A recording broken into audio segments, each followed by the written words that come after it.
Hey guys, it's Steve. I know it's been a while since I've done a vlog.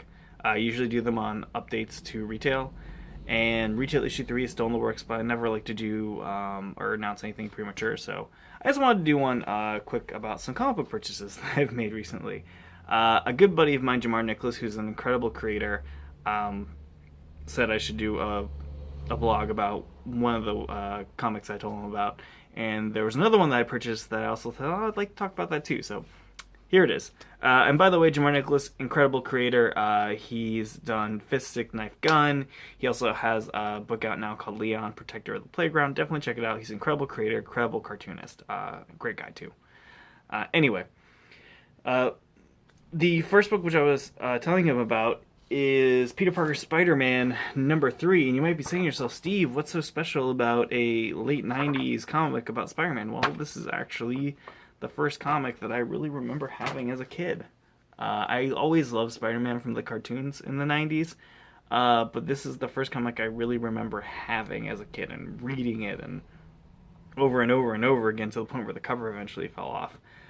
And, it was really cool to get that back. And when I got it back, and actually when I got both these books, whenever I go on vacation, I always like to find comic book stores and go through the back issue bins. And I found both of these books there. And the first one I found, this one I found when I went, or the Spider-Man one is one I found when I went to a wedding in New Mexico. And the next book, which I'll talk about after I'm done, is one I got in Florida.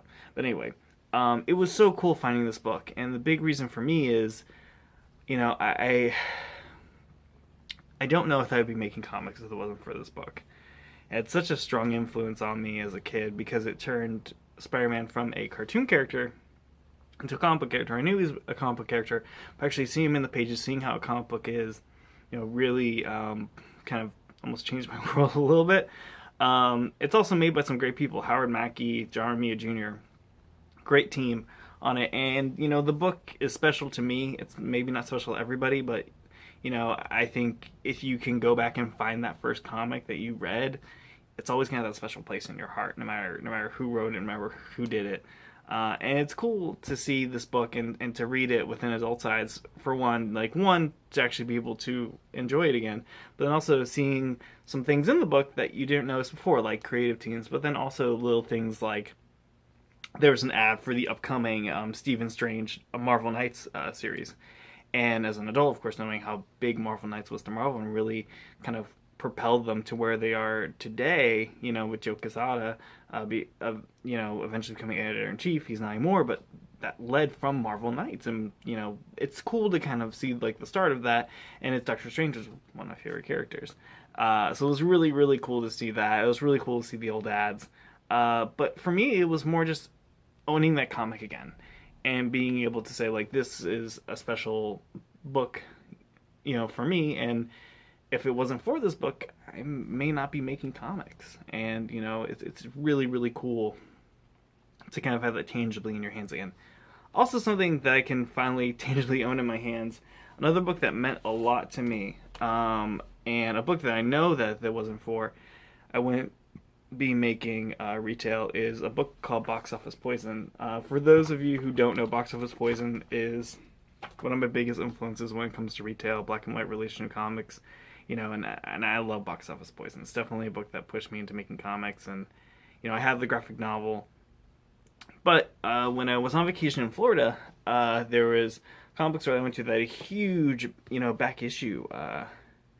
They had tons of long boxes, and I just thought, let me see if they have back issues of Box Office Poison. They probably don't, but when I went through, I found Box Office Poison, and I was like, okay, Steve, calm down. They are doing reprints of the original issues in color, which they had. But then when I kept looking, they had the first issue, and I flipped out reasonably. I wasn't screaming around the store or anything. But my fiance can tell you that I was very excited to get this book.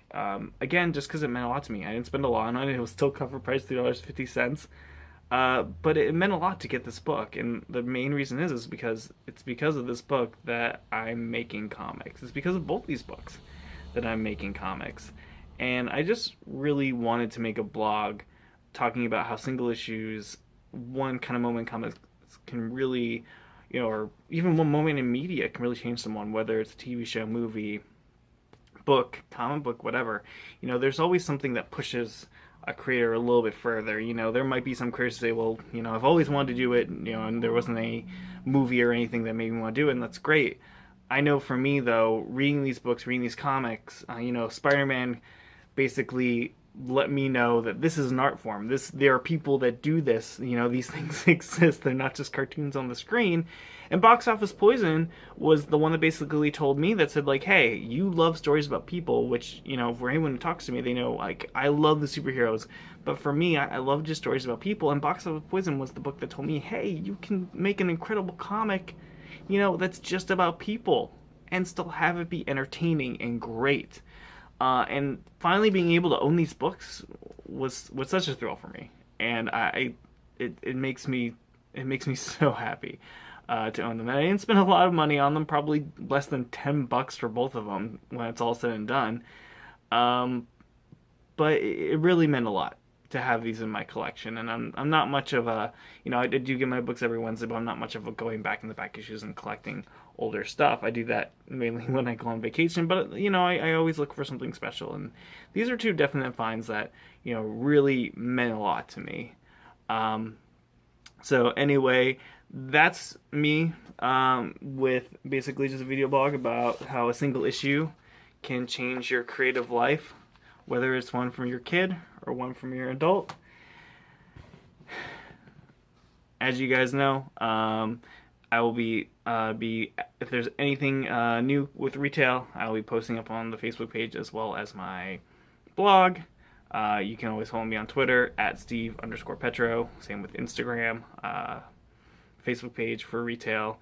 And as always, if you would like to buy issues 1 and 2 of retail, there is a link to the shop above that will take you there. And yeah, you guys have a great day, and I'll talk to you guys soon. All right, bye guys.